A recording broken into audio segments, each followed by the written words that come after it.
not a good feeling. Yeah, and it's definitely relatable too because the kid, you kind of. I mean, I ain't gonna lie. I saw my stepdad as a monster. We wanted to,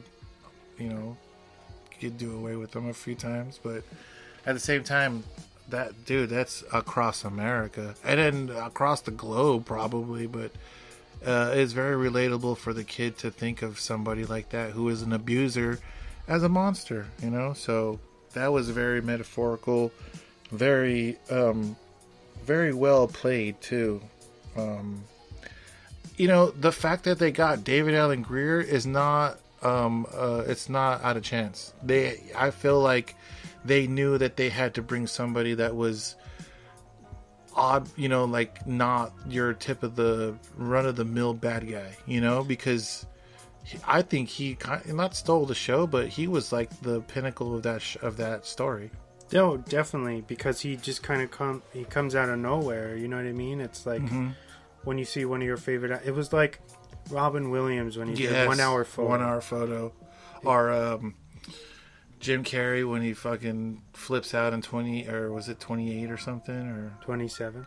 Yeah, the number 27, 23, or number 23. I don't remember, dude.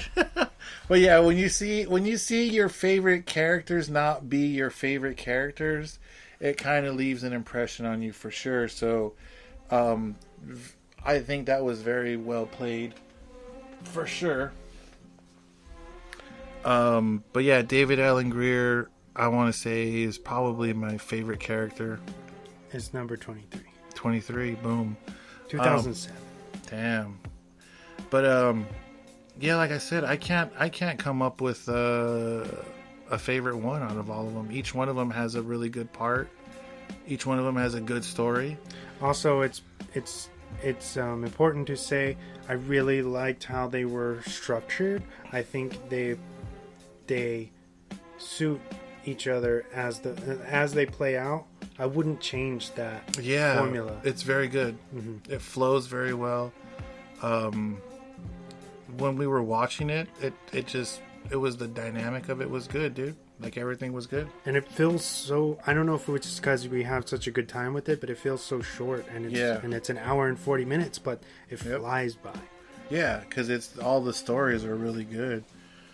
I was just telling like my coworkers, yeah, dude, when was the last time you watched Tales from the Hood? Rewatch it, because it's very relevant for sure. We didn't talk about the music, just real quick. The music was very, very another character in the movie.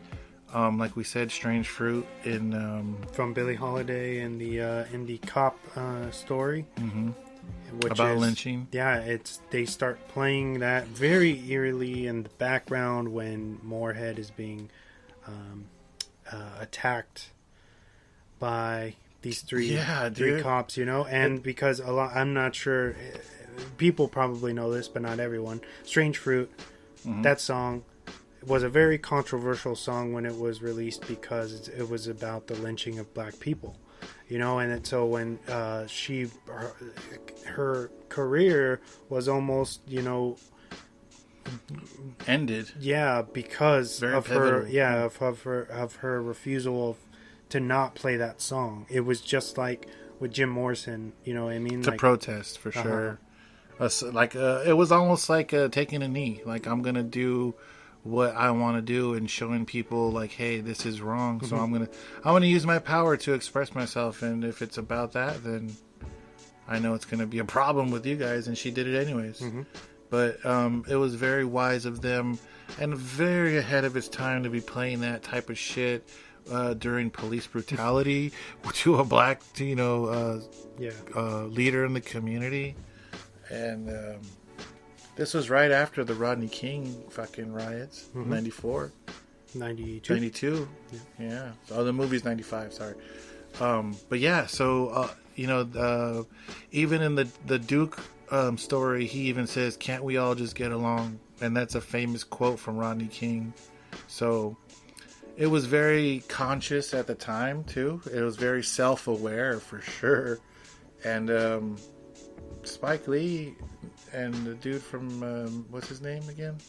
Menace Society guy. Oh, Rusty Candide. Yeah, they knew what the fuck they were doing for sure.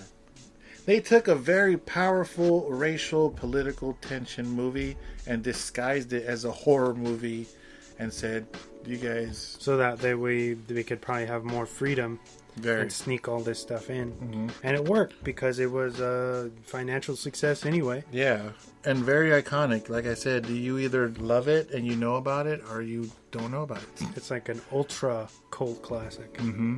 Yeah. Especially in the hood, for sure. A lot of people were really happy that we were doing this film. A lot of people love it. A lot of people... it's very nostalgic for people. So yeah, just even the cover art. Yeah. That kind of blackened skull with the gold tooth and the... Very Eazy-E. Uh-huh. Very NWA. And the Lokes, yeah. Yeah, it has Lokes on, for sure. And I think, like you said, it went on to create a lot of kind of horror, like... The explosion of horror in the inner city.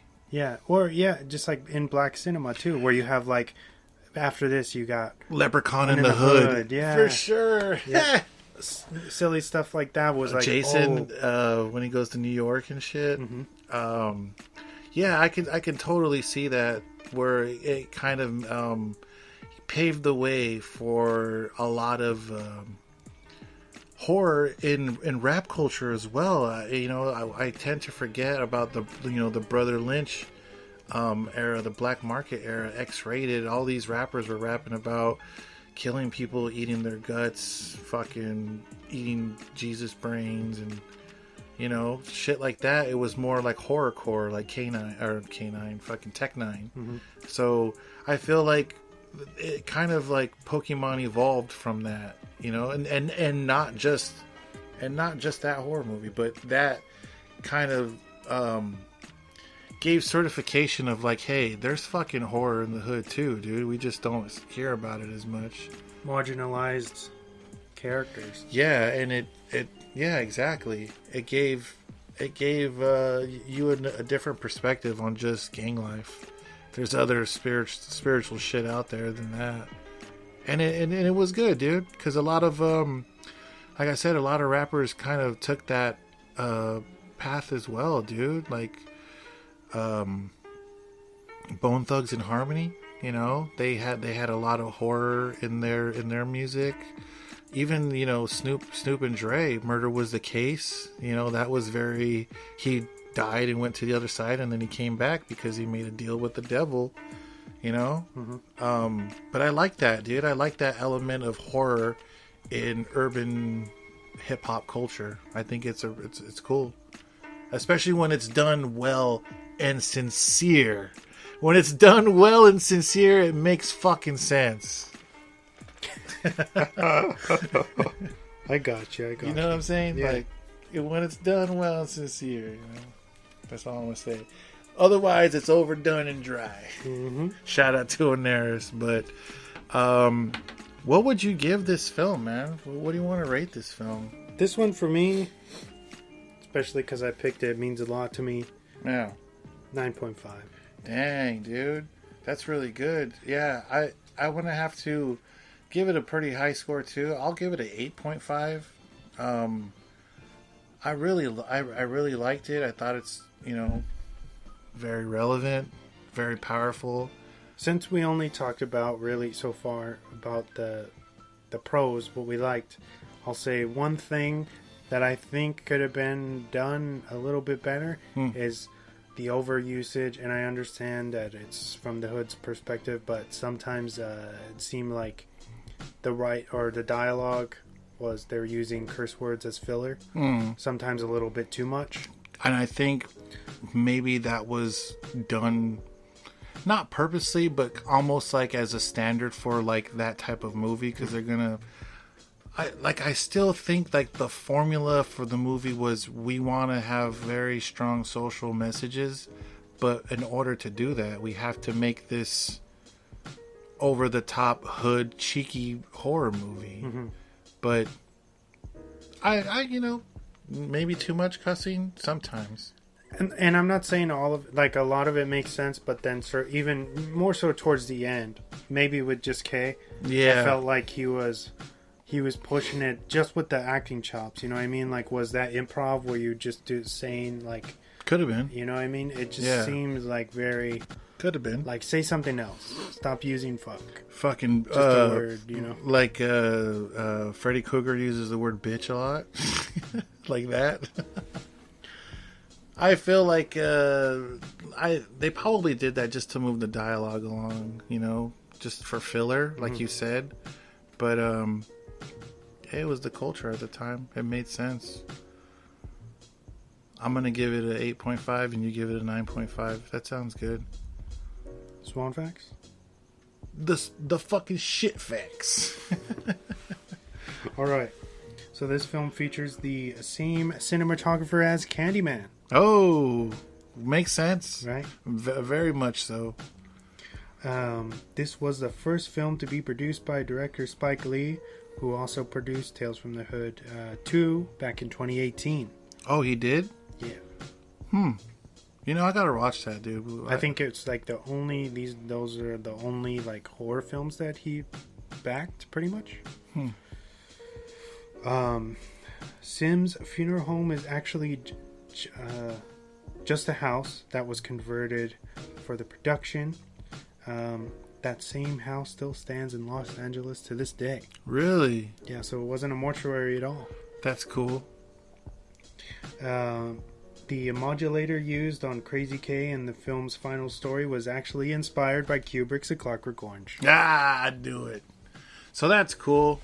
Yeah, obviously they fucking knew, you know, that shit is real, you know. I bet you there's people that do that shit to people. So that's cool. Shout out to Stanley Kubrick. The film soundtrack grew even more acclaimed than the movie itself, reaching #1 on the Billboard charts for R&B and hip-hop. Really? Yeah. That's cool. I'm not too familiar with the soundtrack, but I know I heard just, you know, a few tracks from the movie I recognize, so... Yeah, I guess that was another one where people thought it was just a record, not a film. Oh, really? Yeah. Huh. There's a lot of misconception about that. Just like with the Judgment Night soundtrack. Yeah. More people knew about the soundtrack than the movie. That's another good film. Thank you for introducing me to that one, Wesley. Nice. I wasn't sure if I thought maybe you didn't like it too much. But I would give it it was like a cool film to watch. Especially because it's like a nostalgic part now, and all those actors are well, how do you say, seasoned now? Mm-hmm. Especially Jeremy Piven. Mm-hmm. Like, he looks so fucking different, but the same. He's still Ari in this film. Yeah. He's Ari, but not Ari, you know? He's still fucking, I got the fucking RV, you know? Like, and they're like, how'd you get this RV? Like, don't worry about it. Yeah, I told him I got some clients, you know? Eccentric as well. Yeah, so check that one out, Judgment Night. It's pretty good. Bonus rank. Yep.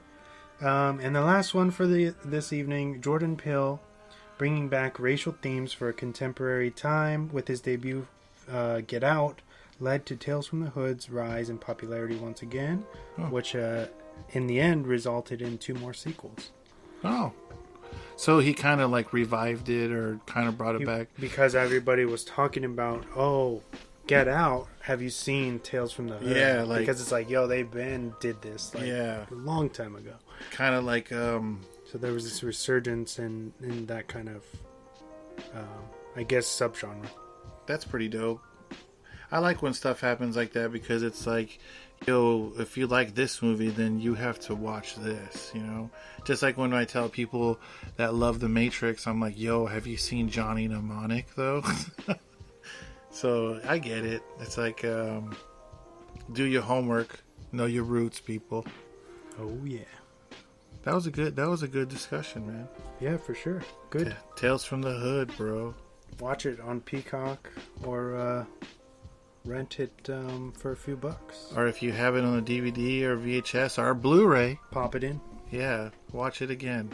Because it's awesome and worth Worth your time. Actually, you know what? Do us a favor and watch it with somebody that's never watched it before. That would be cool. And tell them this movie was made in 95. You know? What they say. And yeah, tell them it's 95 and it still has the same racial problems, you know?